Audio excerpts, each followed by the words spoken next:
दोस्तों नमस्कार। मैं प्रशांत कौशिक संवाद इंटेक मंच पर आप सभी का हार्दिक स्वागत करता हूं, हार्दिक अभिनंदन करता हूं।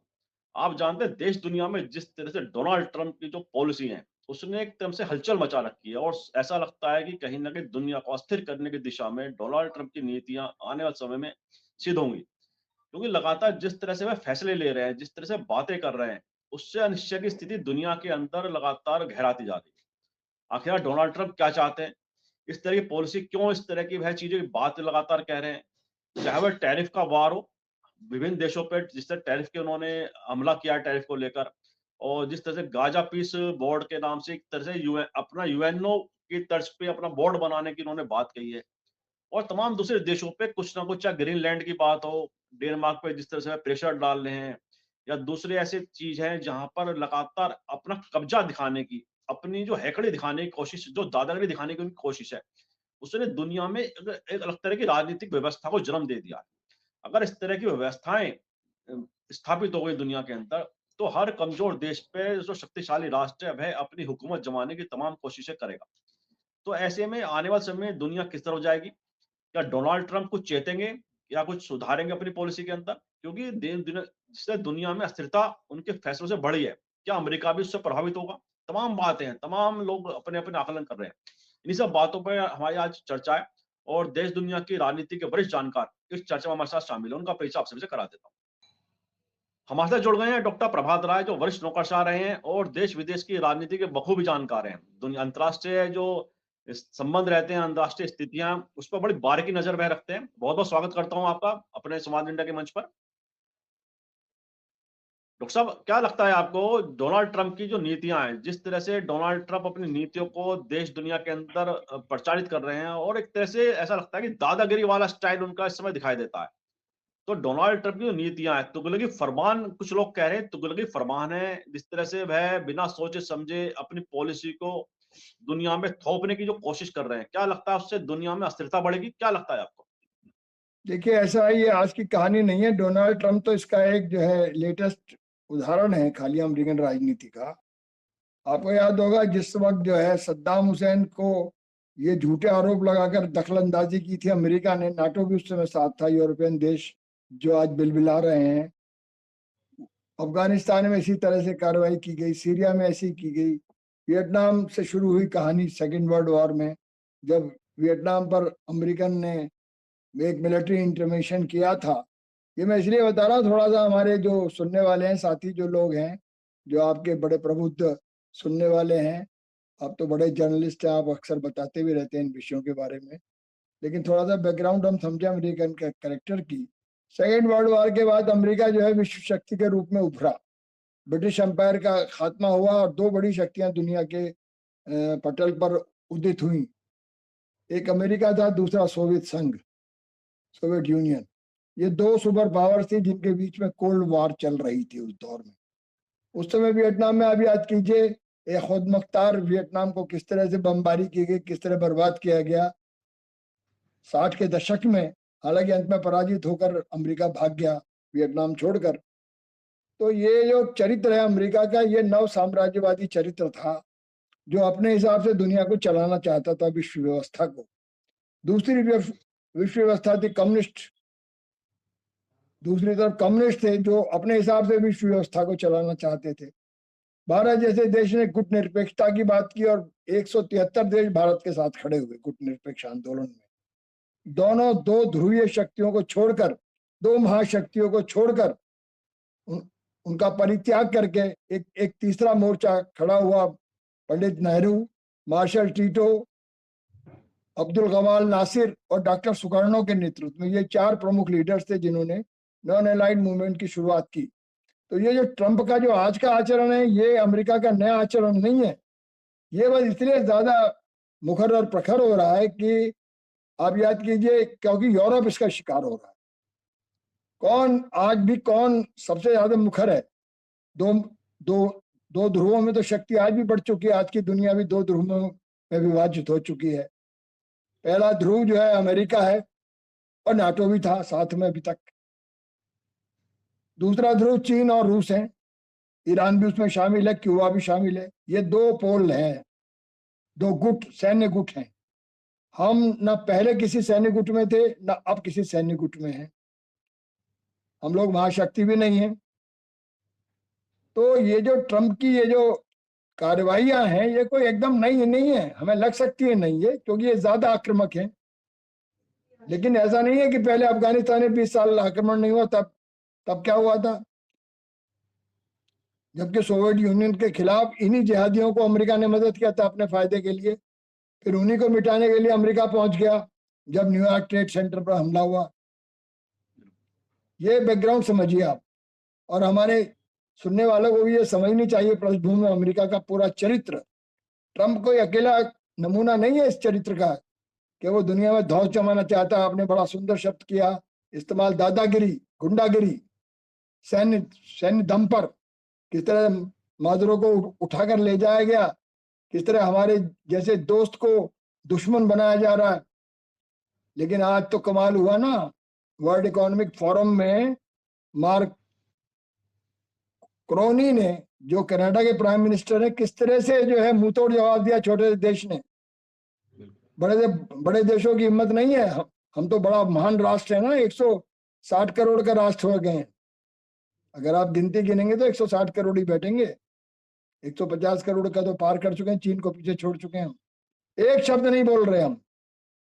और वो छोटा सा देश कितना ललकारा है उसने कहा हम भी इनके गुनाहों में शामिल रहे हैं, लेकिन हम फायदा उठाते रहे तो हम साथ रहे। अब हम पर ही टूट पड़ा ये, अब तो यूरोप पर ही टैरिफ लगा दिया इसने जनाब, यूरोप पर ही टैरिफ लगा दिया 10%। तो ये जो नाटो पावर्स हैं ये तो साम्राज्यवाद वैसे भी अंतर्द्वंद्वों से ही टूटता रहा है। फर्स्ट वर्ल्ड वॉर का आप पूरा वर्णन पढ़िए, ये लड़ाई पूंजीवादी और साम्राज्यवादियों के बीच ही थी, लूट के माल के लिए, कॉलोनीज के बंटवारे के लिए। सेकेंड वर्ल्ड वॉर भी इसीलिए हुए क्योंकि फर्स्ट वर्ल्ड वॉर में जर्मनी को कम हिस्सा मिला था बल्कि पराजित हो गया था, तो ये सेकेंड वर्ल्ड वॉर भी हुई। तो जितने भी अब तक युद्ध हुए हैं वो इन्हीं लुटेरों के बीच में, लुटेरे देशों के बीच में।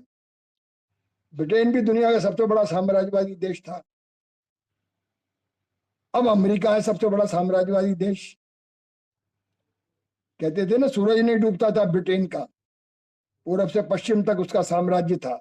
अब वो सीधा रूप तो नहीं है, लेकिन ये तो सीधे ही धौंस हमारे हैं, कह रहे ग्रीनलैंड मेरा ही है, ग्रीनलैंड पे मैं आधिपत्य करूंगा, आप मेरा साथ दीजिए, ये विश्व के हित में है। लैटिन अमेरिका को गुलाम बनाना चाहते हैं फिर से, जो इतनी लंबी आजादी के बाद लड़ाई में आजाद हुआ। तो मुझे लगता है कि ये अमेरिकन इंपीरियलिज्म के कई चेहरे हैं। एक चेहरा इसका जॉन एफ कैनेडी था, एक चेहरा जो था वो जॉनसन था, एक चेहरा बाइडेन था, अब एक चेहरा ट्रंप है। डेमोक्रेटिक पार्टी हो या रिपब्लिकन पार्टी हो, चेहरे बदलते, नीतियां नहीं बदलती अमेरिका की। अगर नीति बदले तो फिर अमेरिका ही बदल जाए। हालांकि ऐसा नहीं कि सोशलिस्ट पावर्स वहां बहुत कमजोर है या प्रतिरोध नहीं कर रही हैं, समाजवादी शक्तियां भी बहुत शक्तिशाली हो रही हैं अमेरिका में धीमे धीमे, लेकिन अभी वो वर्चस्व नहीं है उनका।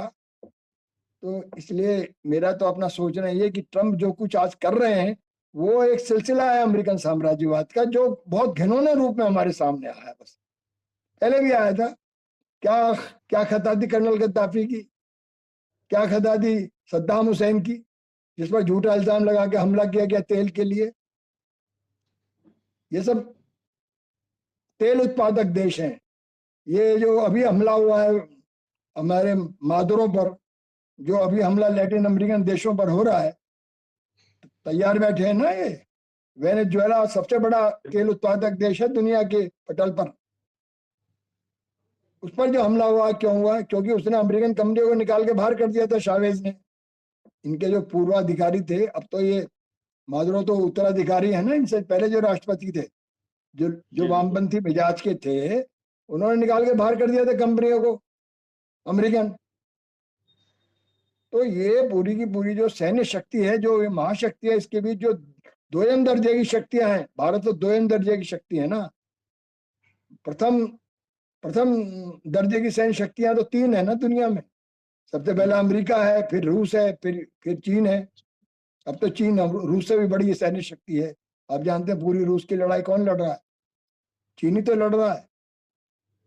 अब प्रत्यक्ष रूप से जो रूस की लड़ाई लड़ रहा है यूक्रेन में, वो चीनी हथियार लड़ रहे हैं, चीनी मदद लड़ रही है। तो मेरे कहने का मतलब ये कि अगर अमेरिका को या ट्रम्प साहब को चरित्र समझना है इनका, तो पूरा सिलसिला सेकेंड वर्ल्ड वॉर से के बाद हमें समझना पड़ेगा अमेरिका को पूरे। 45 में अंत हुआ था इसका, सेकेंड वर्ल्ड वॉर का, और अब आप लगा लीजिए 55 वर्ष और ये 25 वर्ष पूरे बीत चुके हैं। नहीं, 75 और 5 80 वर्ष हो चुके हैं करीब करीब विश्व युद्ध के समापन को। तो इस तमाम 80 वर्ष के दौर में अमेरिका का क्या आचरण रहा है विश्व पटल पर? पहले तो एक बैलेंसिंग पावर थी, रशिया बहुत बड़ी, 90 में उसका पराभव हो गया है ना, गोर्बाचोव के बाद। उसके बाद आचरण देखिए, जब तक दोबारा उदय नहीं होता रूस और चीन का 2000 में, तब तक इनका आचरण देखिए। 10 सालों में क्या नहीं किया इन लोगों ने, 10-15 सालों में दुनिया में क्या जुल्म निभाया है। तो ये संक्षेप में मैंने थोड़ा सा आपके प्रश्न के उत्तर में एक आउटलाइन मैंने पेश की अमेरिका की, अमेरिकन कैरेक्टर की, अमेरिका के स्टेट कैरेक्टर की, खासतौर से जो राज्य का चरित्र है। क्योंकि ट्रम्प उस राज्य के चरित्र से अलग नहीं है। उसका मुखौटा कई बार बड़ा मानववादी होता है, लेकिन उसके पीछे क्या होता है? उस मानवतावाद के पीछे भी क्या है? साम्राज्यवाद, पूंजीवाद, बर्बर, नृशंस, जालिम। अब भारत तो 25 साल से दोस्ती के पैंग बढ़ा रहा था। मोदी साहब तो जिताने गए थे ट्रम्प साहब को, यहाँ तो यज्ञ हो रहे थे।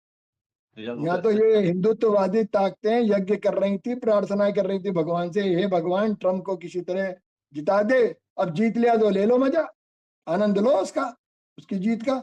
हमारे ऊपर दुनिया में सबसे ज्यादा उसने टैरिफ लगाया है, किसी भी देश पर नहीं है इतना टैरिफ, चीन पर भी नहीं है। उसको अपना दुश्मन देश करार देता है। 50% टैरिफ है किसी के ऊपर, बताइए। अभी और लगाने जा रहे हैं। पहले भी तो हम रूस से तेल खरीद रहे थे, बाइडेन के समय में भी तो नहीं खरीद रहे थे। हाँ, कोई नई बात तो है नहीं, पुरानी बात है। लगातार कई वर्षों से ये पूरा चलता आ रहा है कि ईंधन रूस के द्वारा लिया जा रहा है भारत में। अच्छा, पूरा जैसा आपने कहा अमेरिका के आपने रूस के साथ जो हमारे संबंध है सदियों पुराने हैं, सदियों पुराने हैं, सदियों पुराने संबंध, सदियों पुराने जी, आज के नहीं है वो। बिल्कुल। लेकिन आप सबसे बड़ी विडंबना, आप तो इतने बड़े पत्रकार भी हैं, बड़े चिंतक भी हैं, आप अच्छी तरह जानते हैं इस बात को कि जिस तरह का कायरतापूर्ण आचरण अमेरिका के विरुद्ध ये सरकार कर रही है। इंदिरा गांधी ने भी तो मुंह तोड़ जवाब दिया था निक्सन का, याद कीजिए। बांग्लादेश वार को याद कीजिए आप, जब 2 फ्लीट भेजे थे तब रूस के साथ ट्रीटी की थी इंडिया ने, नहीं की थी। बिल्कुल सही बात। इसे जो पाकिस्तान आज फिर टूल बन गया है उनका, पहले भी टूल रहा है। बीच में थोड़ी खटपट रही इनकी, बड़ी दोस्ती हमसे हो गई थी ट्रम्प साहब की पिछली बार, वो धोखा थी, एक धोखा थी। और कोई प्राइम मिनिस्टर किसी प्रेसिडेंट को जिताने गया है धरती पर किसी दूसरे देश के? कहीं ऐसा एग्जाम्पल नहीं है। तो ऐसे विदेश नीति को चलाने वाला जो देश है वो किस तरह आज मुंह की खा गया। जो बड़ी बड़े दम भरते थे कि दुनिया में डंका बज रहा है हमारा, विश्व गुरु हो चुके हैं हम पूरी तरह से, उनकी क्या हालत हुई है। कोई दोस्त नहीं है। आज हमको राष्ट्रपति नहीं मिल रहा कोई गणतंत्र दिवस पे बुलाने के लिए किसी देश का। अब हम बुला रहे हैं उसकी यूरोपियन यूनियन की उसको लीडर को। आप हालत तो देखिए अपनी, हमारी विदेश नीति की कितनी धज्जियां उड़ गई हैं, क्योंकि हमने बेंट किया, ज्यादा झुक गए हम अमेरिका के चरणों में। और आज भी एक शब्द बोल नहीं रहे हम, इतने बड़े बड़े प्रहार हो गए। छोटा सा देश कनाडा देखो तो सही, इसकी हिम्मत तो देखो कनाडा की, किस तरह से उसने बेबाक ढंग से वहां के प्राइम मिनिस्टर ने मुंह तोड़ जवाब दिया है अमेरिका का। और किस तरह से जरा सा देश है ब्रुसेल्स, उसके राष्ट्रपति का बयान पढ़ लीजिए। उन्होंने कहा है कि, आपकी बात रोकूं बीच में, जैसा आपने कहा कनाडा के राष्ट्राध्यक्ष ने मुंह तोड़ जवाब दिया है। अगर हम देखें ब्रुसेल्स हो चाहे डेनमार्क के जो यूरोपियन कंट्री के जो देश हैं, जो अमेरिका के खेमे के, अमेरिका के ग्रुप के कहा जाते थे, मिलिट्री अलायंस में नहीं, उसके मिलिट्री अलायंस में, not only group, you may not call it group, it's a military alliance in which 30 countries are with America. तो उन लोगों ने भी और विरोध करना अमेरिका शुरू के कर दिया। हर गुनाह में शामिल रहे हैं वो, हर गुनाह में, चाहे अफगानिस्तान में हो, चाहे सीरिया में हो, चाहे लीबिया में हो, चाहे इराक में हो, चाहे ईरान में हो, कहीं भी हो, they were the part and parcel of the American imperialism. Now अब ये अमेरिकन इंपीरियलिज्म ने उनके विरुद्ध ही मोर्चा खोल दिया है। डेनमार्क में देखिए ना, ग्रीनलैंड को हड़पने के लिए। और संधि क्या होती है नाटो की, कि अगर किसी एक देश पर हमला होगा तो सब देश उसका विरोध करेंगे। यही है ना यूक्रेन का झगड़ा, क्या यही तो झगड़ा था। ये झगड़ा, ये यूक्रेन झगड़ा। में Ukraine wanted to join NATO, और पुतिन साहब ने ये कहा, राष्ट्रपति पुतिन ने, कि अगर ज्वाइन कर लेगा तो NATO forces will come on my door, वो मेरे दरवाजे तक आ जाएंगी नाटो की शक्तियां, इसलिए मैं यूक्रेन को नाटो ज्वाइन नहीं करने दूंगा, मैं उसको ध्वस्त कर दूंगा। और वो युद्ध 4 साल हो गए निरंतर चलते हुए। चर्चा बेटा सूली पे बलि करेंगे राम, कोई गया लड़ने उसके लिए, खाली हथियार देने से क्या होता, तबाह तो यूक्रेन हो गया ना। अभी यही स्थिति अब डेनमार्क के साथ आई है कि हमला करेगा अमेरिका। अब सब एक हो रहे हैं, सबकी जो है एकता के धुंधुमी बज रही है अमेरिका के खिलाफ, क्योंकि अपने पे आई ना बात, अपने पास। अपने पे आई ना। तो आप सब बोल रहे हैं, जर्मनी भी बोल रहा है, इटली भी बोल रहा है, सब बोल रहे हैं। सबसे ज्यादा तो वही बोलेगा ना जो जिस पर हमला होने की आशंका है, फिर डेनमार्क, इसके बाद ये कनाडा बोला, बिल्कुल पड़ोसी राष्ट्र है। अरे कनेडियन अमेरिकन में दुनिया फर्क नहीं कर पाती, इतने जुड़े हुए देश हैं ये। कितने कैनेडियंस रहते हैं अमेरिका में, कितने अमेरिकन रहते हैं कनाडा में, आप जानते हैं कितने सारे भारतवासी रहते हैं। तो कहने का अर्थ ये है कौशिक साहब कि अब इस समय दुनिया की विश्व व्यवस्था ध्वस्त हो चुकी है। There is no role of United Nations in international affairs, no role at all, कोई भूमिका नहीं है। अब भूमिकाएं रह गई है सिर्फ महाशक्तियों की, नहीं, ये जो मिडिल शक्तियां हैं, जो मध्यवर्गीय शक्तियां, तीन तरह की दुनिया में शक्तियां हैं ना, सैन्य शक्तियां। एक तो प्रथम श्रेणी की है, आपको मैंने बताया भारत, और भारत उनमें शामिल नहीं है, चीन है, अमेरिका है, रूस है, ये प्रथम श्रेणी की शक्तियां हैं, सैन्य शक्तियां। दूसरी श्रेणी की शक्तियों में यूरोप है, पूरा सेकंड क्लास मिलिट्री पावर, तभी वो अमेरिका पर डिपेंड करता है। हम भी द्वितीय श्रेणी की सैन्य शक्ति हैं। चीन की शक्ति हमसे कितनी गुनी है आप जानते हैं, आर्थिक शक्ति और सैनिक शक्ति, लेकिन हम तो किसी गुट में शामिल नहीं हो रहे। अभी ईरान के साथ क्या हुआ, कि भारत को मजबूर होकर ईरान का साथ देना पड़ा ना। पिछली बार नहीं दिया था, जब ट्रम्प साहब ने कहा प्रतिबंध लगा दो तो हमने तेल खरीदना बंद कर दिया था। अभी इस बार क्या किया कि जो प्रस्ताव यूएन में आया अमेरिका के द्वारा और उसके साथियों के द्वारा, उसका भारत ने खुलकर विरोध किया नहीं किया अभी 2 दिन पहले, कि भाई ये जो है ये इंटरफियरेंस है किसी की सॉवरेनिटी के अंदर। जिस तरह का इंटरफियरेंस जो है संप्रभुता के अंदर दखलंदाजी वेनेजुएला में की है, इसी तरह की आप उनका आंतरिक मामला हमको निमटने दो। तुम कौन हो चौधरी बनने वाले, तुम करोगे फैसला, अपने घर का ही फैसला कर लो, तुम्हारे घर में क्या हाल है। अमेरिका के अंदर कितना जुल्म सितम है आज भी, आप जानते हैं अच्छी तरह। तो ये संक्षेप में तो यही बात है, हालांकि बात बहुत डिटेल में बहुत लंबी है, लेकिन बहुत संक्षेप में मैंने इसका उत्तर देने का प्रयास किया, शायद मैं। जी। काफी आपने काफी जो मुख्य बिंदु हैं सब पे आपने उसको परिभाषित भी किया है। अच्छा, जिस तरह से डोनाल्ड ट्रम्प जैसा आपने कहा कि एक अलग तरह की उनकी जो पॉलिसी अमेरिका की दुनिया पे एक छत्र राज, चाहे आर्थिक रूप से हो चाहे सैन्य रूप से हो, जो ताकत के बल पे हो, वैसे लगातार साबित करने की इस समय लगे हुए हैं। ऐसे में गाजा पीस बोर्ड के नाम से उन्होंने एक नया एक शगुफा छोड़ दिया है और 60 देशों को लगभग उन्होंने न्योता भेजा उसमें, और उसमें 2 तरह की मेंबरशिप भी रखी कि एक फ्री है 3 साल की, एक आजीवन सदस्यता है, उसमें इतनी बड़ी भारी भरकम उन्होंने रकम की बात की है, राशि देने की बात की है। ऐसे में क्या यूएनओ को बिल्कुल ही खत्म करने की नियत पे उस पे चल रहे हैं, नीति पे, कि यूएनओ की जगह मेरा एक बोर्ड होगा अलग से, जो पूरी दुनिया पे एक। तो ये जब एकदम एक अलग तरह की मानसिकता जो डोनाल्ड ट्रम्प की आप पढ़ पा रहे हैं, देख पा रहे हैं, यह क्या दर्शाता है? देखिए ये है प्रशांत जी, आपको अच्छी तरह याद होगा कि जो हाल लीग ऑफ नेशंस का हुआ था, फर्स्ट वर्ल्ड वॉर के बाद बनाई गई थी ना लीग ऑफ नेशंस, बनाई गई। उसका क्या हश्र हुआ था? वही हश्र यूएन का हो चुका है already, it has been defunct. कौन मान रहा है उसकी बात? बताइए आप मुझे एक देश बताइए ना, महाशक्तियों में से कौन मान रहा है? कोई नहीं मानता।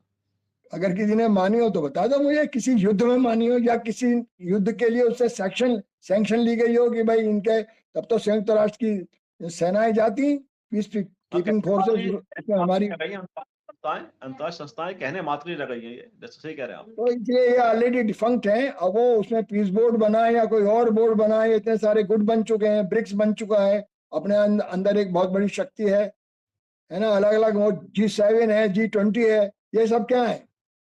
ये अलग अलग गुट, देशों के गुट है ना, एक ही मिजाज। अभी क्वाड को देखिए, क्वाड ध्वस्त हो गया। अभी क्वाड को हमने बनाया था ना, और बड़े जोर शोर से बनाया था चीन को इसमें हिंद महासागर में जो कंट्रोल करने के लिए। नहीं, अमेरिका भी बढ़ चढ़ के आया था, ऑस्ट्रेलिया आया, उधर जापान आया, वो खुद ही नहीं आया क्वाड में। अभी हमारे प्रधानमंत्री नहीं गए, किसी भी मीटिंग में नहीं जाते जिसमें ट्रम्प साहब आते हैं। आखिर क्यों? तो क्या मतलब रह गया इंटरनेशनल ऑर्डर का, जिसे अंतरराष्ट्रीय ऑर्डर कहते हैं आप? वो है कहीं कहीं कानून की ताकत है इंटरनेशनल लॉ की? जिसकी लाठी उसकी भैंस, जिसकी शक्ति है उसके हाथ में कानून है, उसी का कानून है।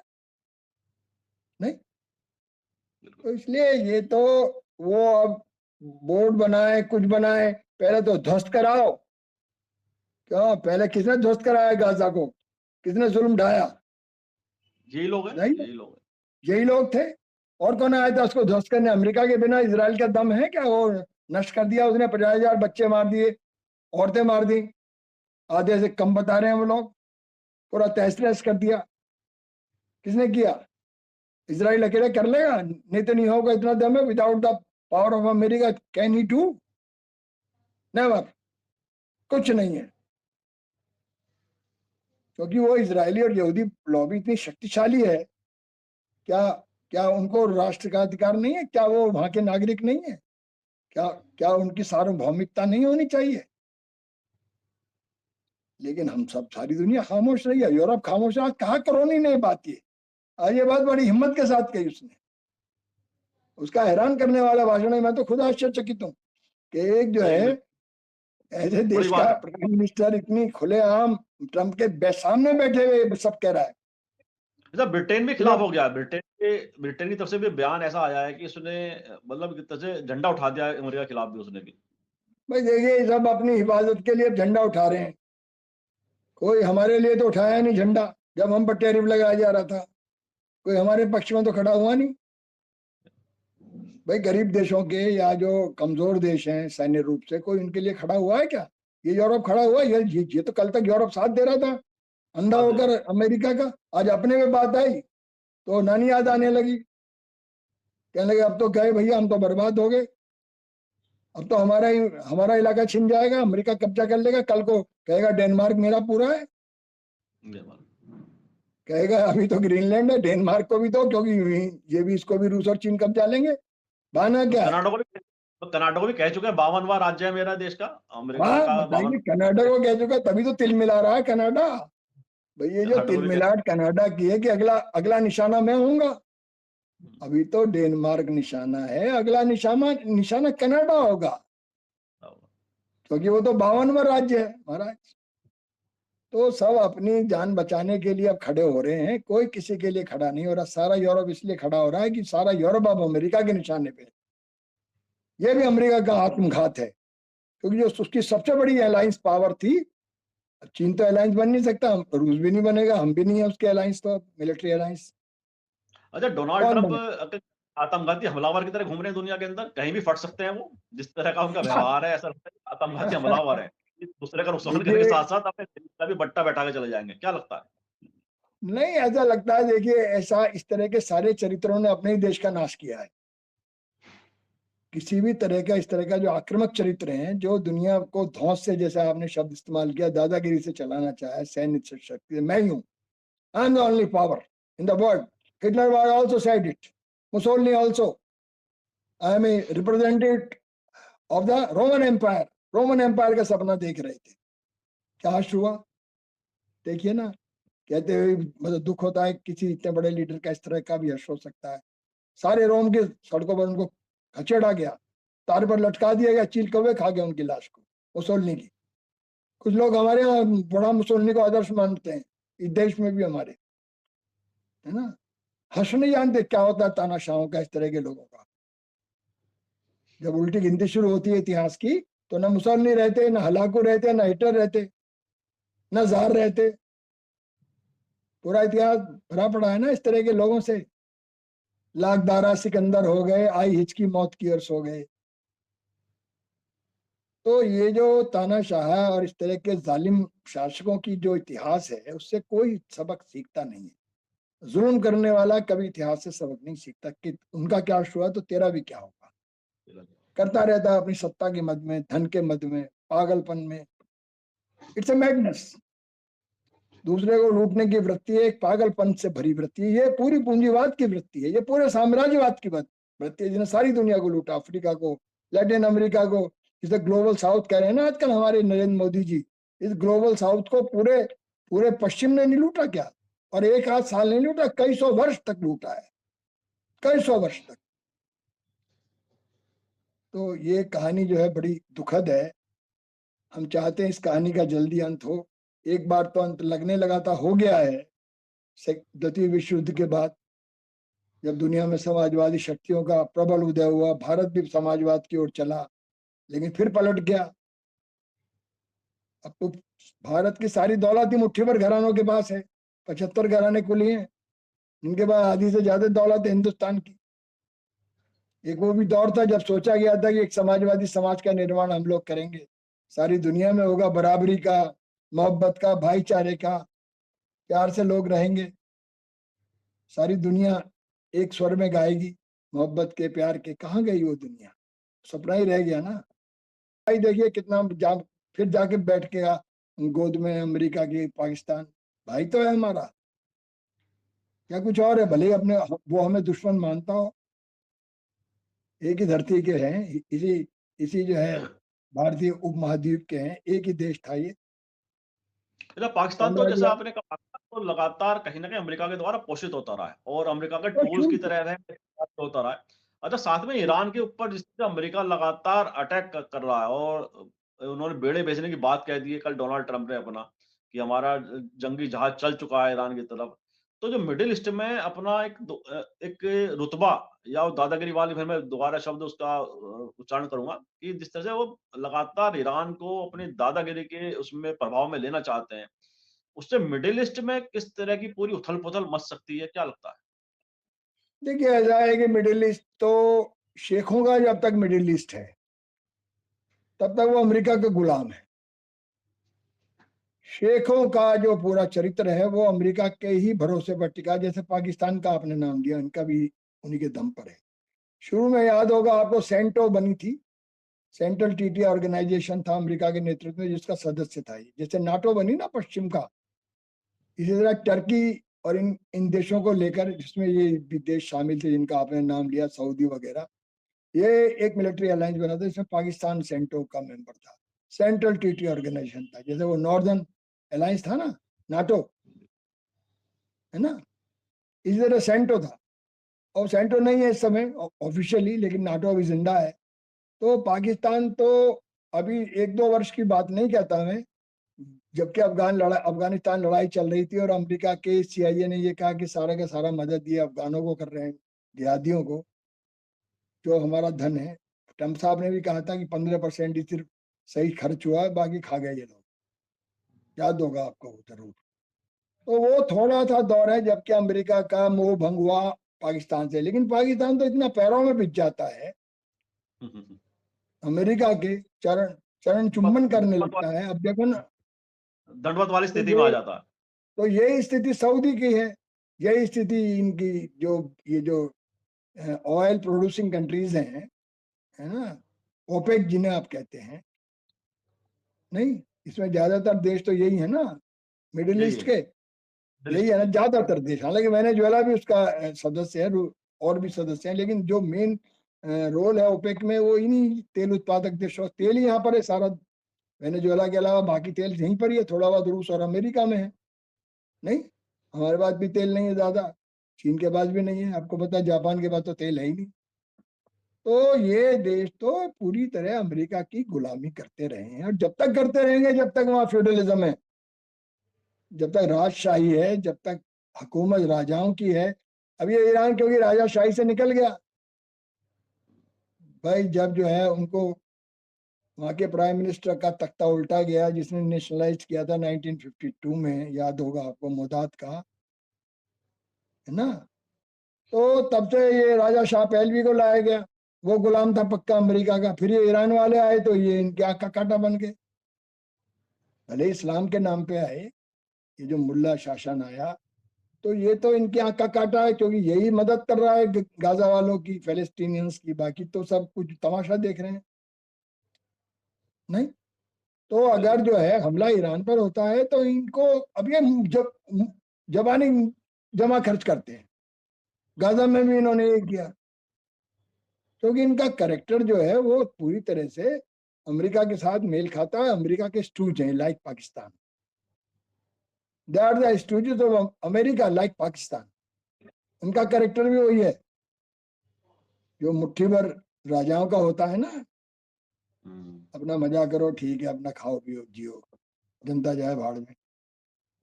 तो इसलिए कोई आश्चर्य की बात नहीं है, ये विश्व चरित्र है, ये वर्ल्ड कैरेक्टर है इस तरह का, जिसमें कि मुट्ठी भर लोगों के पास सब कुछ होता है, आगे बात कुछ भी नहीं होता, खाली हाथ होते हैं। वो मेहनत करने के लिए पैदा होते हैं, गुलामी करने के लिए।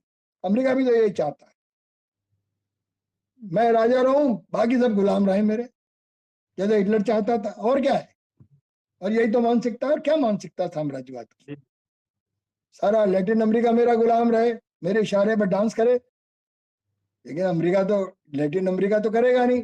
वो 14 देशों में तो आपको मालूम है क्या चरित्र है, कैसे कैसे क्रांतिकारी वहां जन्म ले चुके हैं, फिडेल कास्ट्रो जैसे, शावेज जैसे। हर देश में देखिए, तो लंबी कहानी है, मैं इसमें नहीं उसको बताना चाहता, नहीं, है बड़ा ना। लंबा हो जाएगा, सही। हाँ, बता, बिल्कुल। हम तो उसी कार्यक्रम के पॉइंट पर। अंत में आते हैं कार्यक्रम के। अच्छा, जो गुटनपेक्ष आंदोलन की आपने बात कही थी, पंडित नेहरू के जमाने में, जिससे नॉन अलाइनमेंट का उन्होंने पूरा प्रारूप तैयार करा और बड़ा सफलता के साथ उसको इम्प्लीमेंट भी किया दुनिया के पटल पर। तो जी ऐसे में क्या वर्तमान आवश्यकता है कि भारत को और या ऐसे तमाम देश एक साथ आए, दोबारा से गुटनिरपेक्ष आंदोलन की दोबारा से उसे जीवित ऐसा मजबूत स्थिति में लाया जाए, उसे उस पूरे आंदोलन को, जो पूरा गुटनिरपेक्ष जो एक विचार था, उसको दोबारा से स्थापित करने की आवश्यकता है दुनिया के अंदर, जिस तरह से डोनाल्ड ट्रंप या दूसरे ऐसे देश, तानाशाही प्रवृत्ति के जो लोग हैं, जो दुनिया में लगातार हावी हो रहे हैं। तो ऐसे में क्या नॉन अलाइनमेंट का जो विचार है, वह दोबारा से स्थापित करने की आवश्यकता हो गई है दुनिया के अंदर? क्या लगता है? देखिए, मुझे लगता है प्रशांत जी, आप तो बहुत जानकार पत्रकार हैं, और ये बातों पर, आप विषय पर काफी काम वो भी करते रहे, बहुत सारे आपने प्रोग्राम भी किए हैं। गहराई से आप इस बात को समझते हैं कि आज सबसे ज्यादा जरूरत है नॉन अलाइन मूवमेंट की, क्योंकि आज फिर दुनिया दो हिस्सों में बढ़ चुकी है, और जो स्थिति कोल्ड वार की थी ना, वही लगभग हम उसी स्थिति में पहुंचे। कौन सा विस्फोट कब विश्व युद्ध की तरफ ले जाएगा हमें, जो स्थिति कोल्ड वार के दौर में थी, वही स्थिति में हम आ चुके, क्योंकि दो महाशक्तियों का दुनिया में टू पोलर वर्ल्ड बन चुका है आज भी।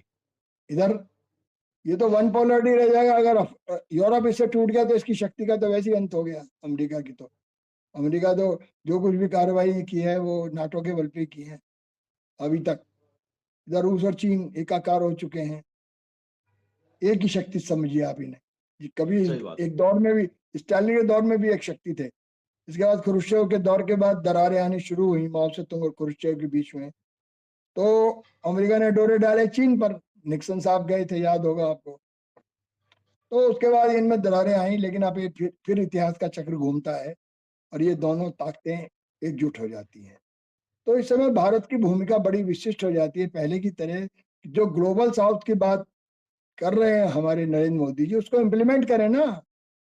Global south should be created as a political power, as a economic power, no. तो मेरे कहने का मतलब ये है कि ये जो पावर है, ये फिर दो हिस्सों में बट चुकी है दुनिया की। अब जब टू पोलर वर्ल्ड बन जाएगा तो क्या होगा, लड़ाई हो सकती है। तो थर्ड पावर जिसे आप कहते हैं ना, नॉन अलाइंड पावर, जिसका नेता पहले भारत भी था, मार्शल टीटो थे यूरोप में, हमारे क्यूबा और बहुत से कम्युनिस्ट कंट्रीज ने भी इसको ज्वाइन किया था। They have not join Soviet union. जो नए कम्युनिस्ट कंट्री उदय हुए थे, Vietnam also one of them, जिसने सोवियत ब्लॉक को ज्वाइन नहीं किया था, देखिए वो उसने नॉन अलाइंड मूवमेंट को ज्वाइन किया था, बहुत सारे कम्युनिस्ट कंट्रीज ने। अब आप अंदाजा लगा सकते हैं कि क्या पावर थी नॉन अलाइंड मूवमेंट की, इंदिरा गांधी के समय तक कायम रही। जब ये सोवियत डिबैकल हो गया 90 में, तो वन पोलर वर्ल्ड बन गया, तो भी नॉन अलाइंड मूवमेंट की अपने आप ही जो कहना चाहिए कि जो जरूरत थी वो समाप्त होने हो गई, क्योंकि वन पोलर वर्ल्ड था। हालांकि जब भी जरूरत थी, ऐसा नहीं था कि जब जरूरत नहीं थी। तब तो मनमानी की अमेरिका ने, बताइए आपको किस तरह से जो इराक को ध्वस्त किया गया, इस तरह लीबिया को खत्म किया गया तेल के लिए, नहीं? तो ये जब भी हुआ, लेकिन अब फिर दोबारा यही हो सन 2000 के बाद, फिर अब दुनिया धीमे धीमे धीमे धीमे तो हिस्सों में बट गई।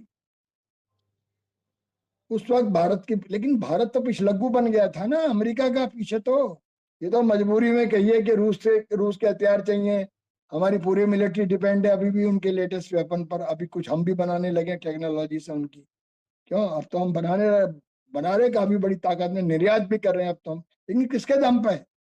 अमेरिका से तो S-400 नहीं खरीद सके हम। थोड़े बहुत हेलीकॉप्टर खरीदे अभी हमने, राफेल खरीदा फ्रांस से। अभी भी 70% हथियार कहाँ से आ रहे हैं हमारे पास? सोवियत यूनियन से आ रहे हैं, रशिया से आ रहे हैं ना। सोवियत यूनियन तो खत्म हो गया था 90 में, 91 में पूरी तरह खत्म हो चुका था।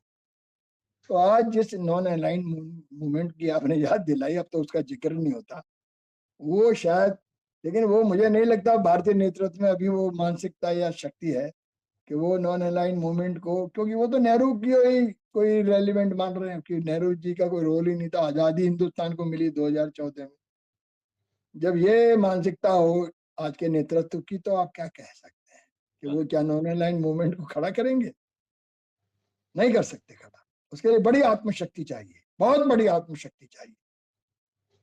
उसके लिए बड़ा राष्ट्रीय स्वाभिमान भी चाहिए, जिसको रौंदने के लिए अमेरिका तैयार बैठा है। आज हमारे को तो रौंद दिया उसने, 50% टैरिफ लगाकर हमको क्या रौंदने की कोशिश नहीं कर रहा अमेरिका आज? सही बात। तो इसलिए हम वो दोबारा प्राप्त कर पाएंगे दुनिया में वो स्थिति जो कभी हमने क्यूबा की क्राइसिस हल कराई, कभी हमने सुएज नहर का मसला हल कराया, उसी नॉन अलाइंड मूवमेंट ने और उसकी पावर ने। भारत ही नहीं, उसमें सारे नॉन अलाइंड मूवमेंट्स की पावर थी, देशों की पावर थी। नेहरू तो और टीटो और ये लोग तो प्रतीक थे, नासिर तो सिर्फ उसके टॉप लीडर्स थे। बाकी सब लोग थे, कॉन्गो के लोग भी थे, लुबुम्बा भी था जिसको बाद में हत्या कर दी गई, अफ्रीकन लीडर्स थे, केनिया के लीडर्स थे, जम्बो कन्याटा को याद कीजिए, पंडित नेहरू के दोस्त थे। वो भी एक लंबा विषय हो जाएगा, उस पर भी अलग से बात की जा सकती है। लेकिन वो बड़ा रेलिवेंट क्वेश्चन है आपका, और बड़ा रेलिवेंट वो भी है वो इतिहास। तो वो कभी शायद दोहराया जाए, कोई ऐसा शक्तिशाली लीडर भारत में उदय हो कभी आने वाले भविष्य में, जिसका बड़ा इतना विजन हो जितना पंडित नेहरू का बड़ा विजन था वर्ल्ड को लेकर। ठीक है कि बहुत सारी गलतियां सभी लोग करते हैं, उन्होंने भी की चाउ एन लाई को पहचानने में, जिससे हम लोगों को धोखा हुआ चीन से, नहीं, वो एक अलग प्रश्न है। लेकिन उनके विजन को और उनकी जो पॉजिटिव कंट्रीब्यूशन है वर्ल्ड पॉलिटिक्स में या दुनिया की समस्याओं को शांतिपूर्ण हल कराने में, जिसमें युद्ध हो सकता था, वर्ल्ड वॉर हो सकती थी क्यूबा पर, तो सब जानते हैं इस बात का। World war on the verge of world war third, जिसको पंडित जी ने अपनी पहल से काफी हद तक हल किया। उनका बड़ी भूमिका है, कैनेडी भी मानते थे उनकी बात, क्रुश्चेव भी मानते थे। इसके बाद स्वेज कैनाल 1956 में, उससे पहले क्राइसिस किसने हल कराया? सारी दुनिया जानती है भारत का कितना बड़ा भूमिका थी उसमें।